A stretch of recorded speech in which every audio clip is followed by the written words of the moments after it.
I mean, those are some of the main trends that you mentioned. I mean, outside of crypto native companies like ourselves, you also have basically the big publishers and game developers in Japan and Korea.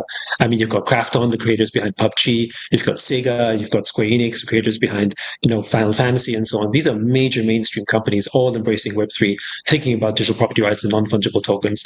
Many of them that we're working with as well, right? And in stark contrast to what's happening in places like the US, for instance, where game developers are, maybe secretly wanting to do it but can't, just because there's a revolt either internally in the company or even within their customers. So it's quite a big contrast. Southeast Asia obviously is a big one as well, and then of course places like the Middle East. I mean, places like UAE and Saudi, for instance, are also very much embracing this trend.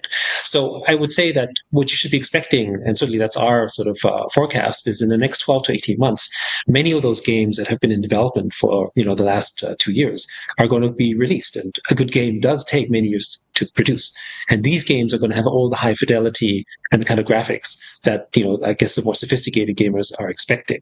And so we think, in the next 12 to 18 months, we're going to see those games come out and sort of have a real impact, where people from, let's call it the Web2 gaming world, are just going to play these Web3 games because it's fun and entertaining, and then basically get sort of onboarded and introduced to everything that relates to sort of, I guess, GameFi and the lot.